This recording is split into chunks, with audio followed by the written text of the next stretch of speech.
Today is January 23rd, 23. Okay. Last statement. I went to go to McDonald's. They went to follow me, so I played it. They scattered. See, that's one of the things about being an FBI informant. My car is bugged. And these idiots sold the login. You want a statement. And we're going to put a statement down. I made them scream and scatter. Okay? You want a statement from a victim? Okay? On 12/21/18, during a protected custody case, I had went to and got a shower, put just a house coat on. I went to the refrigerator to get a juice, and I was stabbed in the neck. Foggy, hazy, dark, bright light. Felt myself cry. Woke up in bed 6 hours later with a dent in my head, marks on me, okay? Bruises everywhere. And another man's come on the dresser. My husband at the time, David, came in and accused me of having an affair and all this other crazy stuff. And my head's pounding. My skull's literally got a small dent in the back of it. Okay, where it was round, it's dented in. They bashed me in the back of the head that hard. Okay. And he's screaming at me, and I'm so dizzy and sick from being bashed in the back of the head. You talk about a concussion. I went back to bed. And I was so sick, it was ridiculous. I didn't know what happened, and he's screaming at me. Okay? By January 4th to January 9th of 19, I'm in Bob Evans. I don't think it's to the 12th, okay, of 19. I'm in Bob Evans. I was supposed to meet my ex-friend Darlene there. This guy that is called Alec or Alex, he's a white-haired guy with his hair parted on the side. He is Michelle's brother, the agent that picked up my case's kid, retired Judge Pete's grandkid or nephew. Okay. He's in there with his group of friends, and they look at him and said, "You idiot, you left your comb on that dresser." He said, "Well, I had almost a naked lady laying next to me. You're lucky I only combed her hair." That is a full confession that he was part of that kidnapping out of my kitchen, and he was the one helping assault me, and he was holding me down in my bed while they assaulted me and bashed me in the back of the head, and then made up this crazy scenario that they put some kind of chip in me. And then have people walk by with their phones going off and all this other stuff, trying to pull this big scam. That is the agent's son, admitted to kidnapping me out of my kitchen chemically, and was part of that severe assault of bashing me in the back of the head and holding me down while those men were assaulting me under drugs for 6 hours, and left his comb on the dresser. That's the agent's son. His name's Alec or Alex. Okay? Do you want another statement?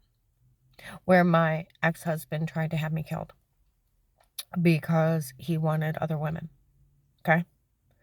He goes up there, he hits me and breaks my teeth, and he goes and runs off to the store. He meets the agent out of his area. I lived in Portage County. I called the hotline around September 23rd, 18. It should have went to Akron. I Googled who's over Akron, not an FBI task force in the courthouse at Canton. It wasn't even their jurisdiction. But that's where it was. I Googled it, and I found him there. We're going to put it that way. I found him there. Okay? After September 27th, 18. He is the one that told on me to that church, verified by an officer. And the police have come up and investigators and told me that that officer finally told on him. That he was the one that told on me.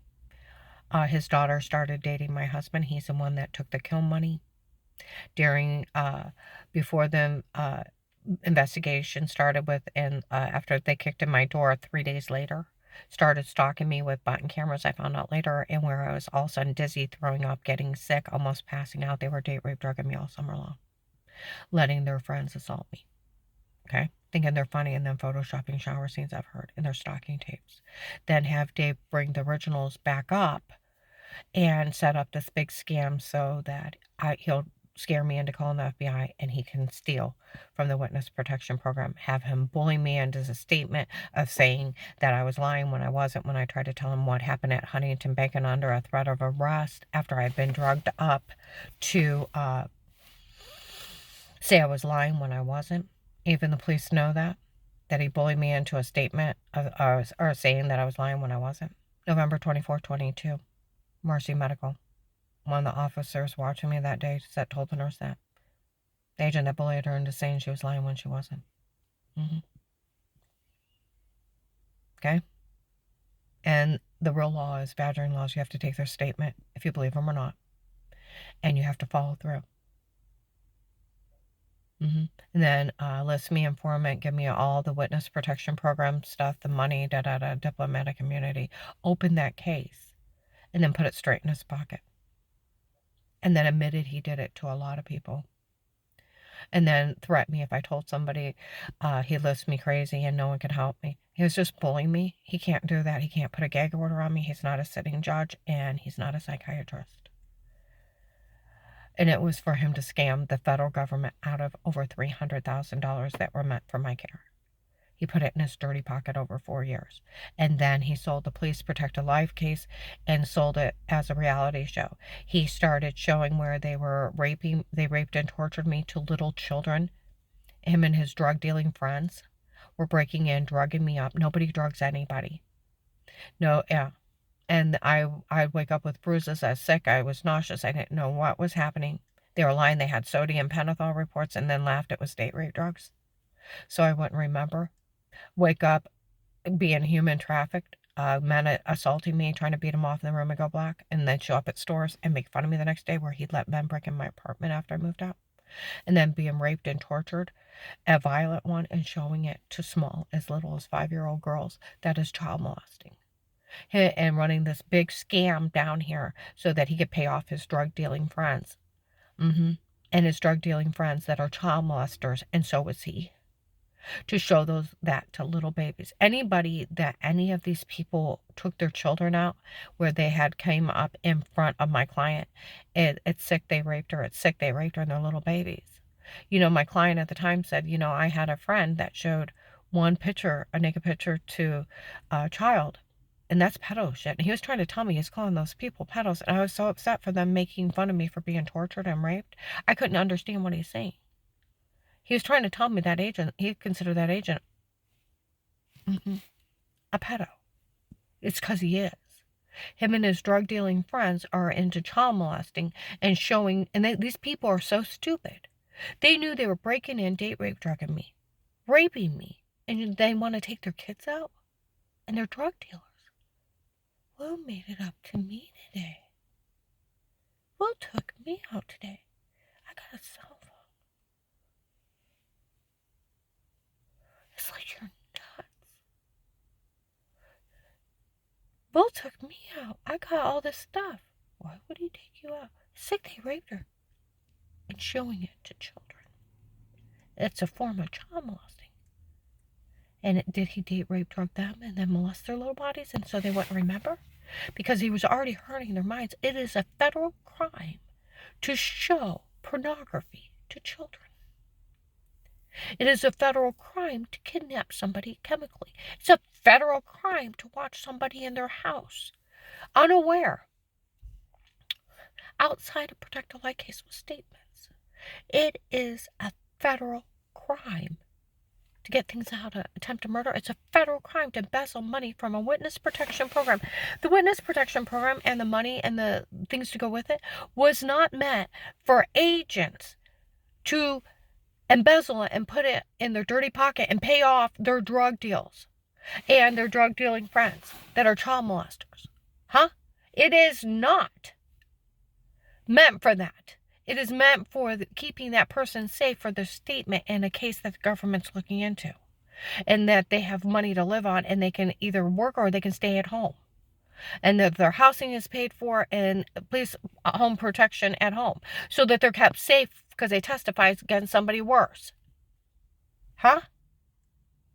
It's not meant for that agent to line his dirty pocket and pay off his drug debts and him and his drug dealers make a big profit off of the federal government and the witness protection program and then sell police information for people to watch it like a reality show. They're not in trouble for buying it, but that agent could get 13 years just for selling it, badgering me, bullying me into a false statement when I try to give a statement of what happened at Honey to Make You Liar. You confess your lie and I'll put you in jail. While I'm crying my eyes out. You either say it or else. Knowing I'd been drugged up because it was his fucked up family drugging me up. Until I said whatever he wanted. You can't use it. No coerced confession is admissible. And badgering at it, you can't even imply somebody's lying. It's obstruction to justice and tampering with evidence. And if you have to take their statement and follow through. Even the police have said that, no matter what. If you believe them or not, you can never imply they're lying.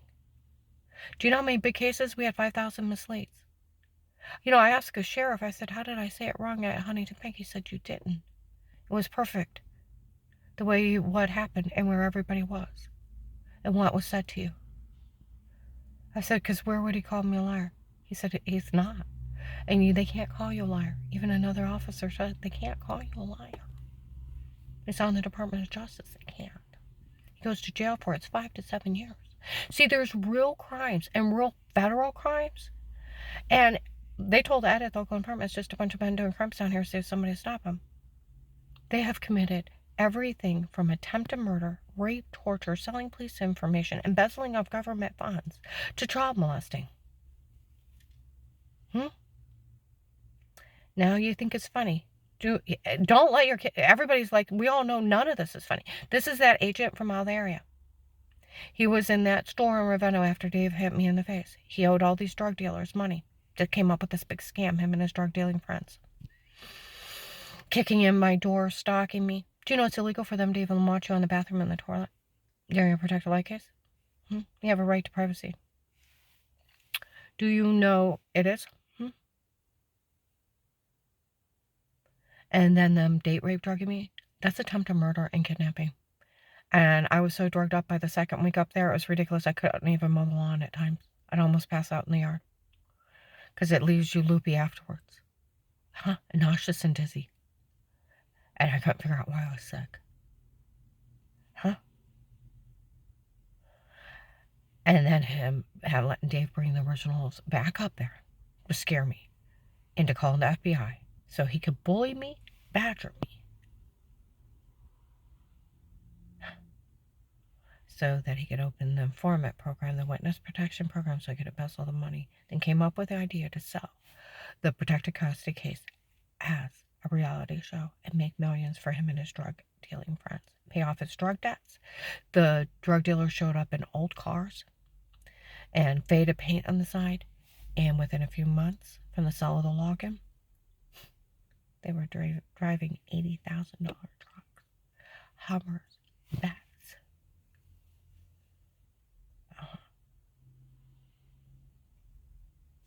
And then took up enough money for a drug shipment and left. It's been the agent that picked up my case. Everybody's been saying it, from Belden to North Canton to Massillon to Pennsylvania. It's the agent that picked up my case, him and his family. He went to Paymer to set up this big hate crime, didn't he? So that they could be part of the people following me, watching me, mocking me. He went up there to tell him to include him in this big hate crime he was setting up. Right? Because Dave already knew it was his daughter Dave was dating, that they met in Ravenna. And them and their drug dealing friends did all this. I have never been questioned of wrongdoing. I've never been prosecuted. I've never been found guilty. Ever. They lie to people. I had charges. You know, that agent can't tell anybody. No one can help you. If you tell someone, I'll list you crazy. You can't put a gag order on somebody. You're not a judge, and he's not a psychiatrist to list anybody crazy. He's running the big scam, and people follow him like they're 5 years old. And he's a teacher in school. We can't do this? Okay. It's like, get some adulthood in you.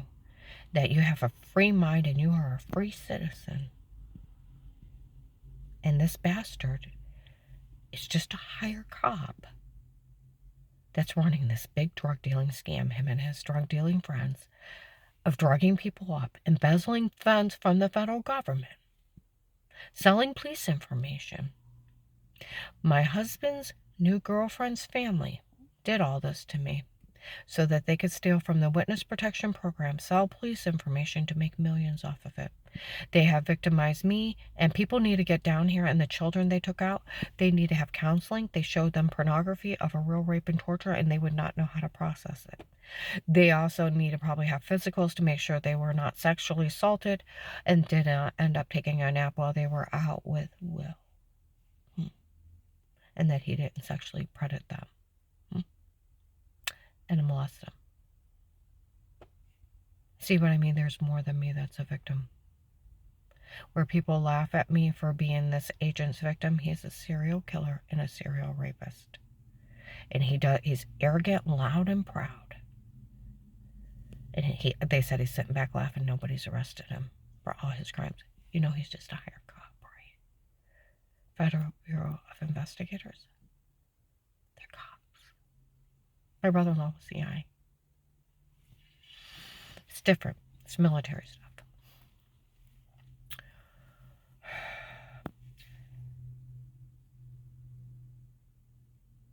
It's just like the Marshal, our police, Secret Service police. It's just different police departments and levels. Now, you want a statement? My ex-husband's girlfriend's family kicked in my door, apparently, were photoshopping scenes and date rape targeting me, and kept me drugged up. And where my ex-husband, my husband at the time, was trying to kill me before he met him, had him bring back the originals, scare me, and so I'd call the FBI. And so that he could bully me into false statements, scare me into staying quiet, so he could embezzle from the witness protection program. And he's the one that told me and Paymer to set up this big hate crime. And he has raped me. His children have kidnapped me in my home, admitted in front of people they were the ones sexually assaulting me, or assaulting me in my room, and bashing me in the head, running a scam that they put a chip in me. Yeah, right. Sorry. And then even telling Dr. Rallo and Tina's of their weird scam, trying to make it look real. Everything's a scam. It's a scam. Not saying I wouldn't like a body scan, because all the times I was stabbed in the neck and woke up with bruises. Do I trust any of these people? Hell no. And I need to make sure there's no permanent damage anywhere. Do we understand? Do we understand? My ex-husband's new girlfriend's family that was messed up in drugs, an agent from the Starr County FBI task force, was in that store, took the kill money because he was in debt to these drug dealers. Him and his daughter and his sons and his retired dad, Judge P, or Uncle Judge P, from that area, ran this big scam. And then he stole the witness protection program. He sold the police information. And then he took even little children out and showed them pornography. And they came out and said stuff to me in front of my clients and everything else that he was taking them out and showing them pornography. And he thinks it's funny nobody stopped him. You want a statement? You got it.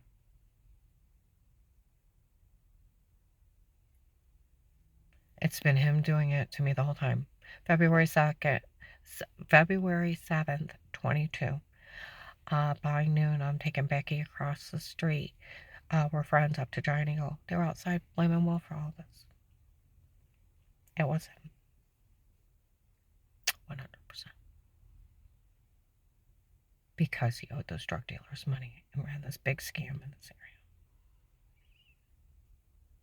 Him and his children are sexual predators, rapists, drug dealers, and embezzlers. And they don't think they can be stopped. And they're loud and proud, and they'll do it in front of people. I've never been questioned of wrongdoing. I've never been prosecuted. I've never been found guilty. He even told me to admit to no wrongdoing and take care of it in the end. They're the ones that had my ex-daughter-in-law make up those mean games and pretend, laughing in the basement. Those little divas knew that I was in police protective custody. That was Auntie Show. That was Will's daughter. That was for Papa Will. They knew they were being taped. Absolutely. because they were little TV debut in Will's little, Papa Will's reality show of Grandma's supposed to be in protected custody. We're supposed to make the statement of the house wasn't meant for Grandma, it was meant for Auntie Shell and Papa, and Grandma needs to get out. And then later on the floor, we're making everything up. They're games to pretend. A week ago Sunday, my car's about. Across from my clients on Turquoise Street, there's a split level. Well, that's one split level has been working with the Canton Police. They told them last June 7th they already knew their tapes before with them and not me not to say anything because they were looking for who actually did it. And the police already told last weekend on Sunday, the kid, or what day was it last week? Some teenagers were outside. And said that we all know they raped her, was raped and tortured, and they showing it to little children. It does make, our small girls, it does make that child molesting. The mother yelled out. The police said not to say anything to her what's going on. There's large men down here looking for them, and they know they stole money from the case. Well, last Sunday, I went out. I took my client to church. We got home, okay? And the next to split level is a giant house, and they would yell crazy crap at me. And the mother rolled out some answers the phone, and she's like, "No, I didn't know those kids got caught on police tape that they were lying a long time ago. They got caught on police tape that they were lying. I didn't know that. I go out to get a can of pop. Her teenage kids are outside, and said Mom found out that those kids got caught on police tape that they were lying a long time ago. I know." Or something like that. Or caught on tape that they were lying a long time ago. Nobody used to say anything to her. See what I mean? It was their idea to make up those mean jokes. As Maslin Police calls them, documented mean games to pretend. My whole family spoke highly of me. The other ones were just being show-offs in Papa Will's reality show. Making a little debate. They knew they were on tape. They were just showing off, laughing. Of course that never will happen. Of course it wasn't true. We made it up. Games of pretend. Floor rat in the mouth. Laughing. 07. But that's kind of sick stuff. Michelle and her family comes out of their mouths because it's in their hearts, because this is what they do. They're the child molesters. They very are much showing children rapes. It is a federal crime to show children that. Federal crime. It's a federal crime to drug somebody. It's a federal crime to sell police information. It's a federal crime to embezzle funds for yourself or anybody else. It's a federal crime to get things out of attempted murder and fear and duress. It's a federal crime. And to rape and torture somebody. This whole case is nothing but federal crimes. And Will and his children are sexual predators. Watching me on the toilet is a federal crime of sexual predating. Stalking. Showing shower scenes in the other room is sexual predating. And then starting a hate crime is a federal crime. And then showing real rapes and torture to children is child molesting. And it is a federal crime. This whole thing is federal crimes. And he sat back laughing. Nobody's arrested him. No one can get away. I don't care if you're senator. I don't care if you're governor. I was talking to someone. He said, "You do realize that agent's just a hired cop, right?" I said, "I know that." I said, "Other police officers out of the area." I said, "Is your local police slow? They should have arrested that agent, that retired judge a long time ago. They can't do anything of this. Not one thing can they do. Not one thing." I'm going to upload this. And they're not immune. See? He couldn't talk to me like that on the phone. He goes to jail. He can't do all these crimes. He goes to jail. You know why he's not in jail? Because people haven't wanted to do their damn jobs. Because you know what? Even one officer said, even a local cop could even arrest him for these crimes. Even a local officer.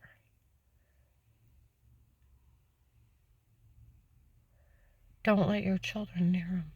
And stop playing that game. If she don't say anything, I can ask her out. You don't have enough integrity to walk up to a woman and ask her out. You don't show up and act like you like me and run some kind of other weird scam, but he's running every kind of scam in the world. On bets and everything else. Do you know they even went to nice owners of businesses? And when I first moved out, her ex-husband's a real asshole. He did what to her? Yeah, I'll help pay for protection tonight. And took up money from nice business owners. Huh? They have ran every scam in the world to make money off this case. And somebody needs to stop them. And just run drug scams. And pay off their drug dealing friends and their little child molester friends and showing pornography to children. Like I said, people need to get down and find out what children they took out. And then give them counseling and then probably a physical. And to see if they were assaulted. Because these people would sell it on kiddie porn. They're not funny. They're sick demons of hell. And people need to stop making fun of their victims.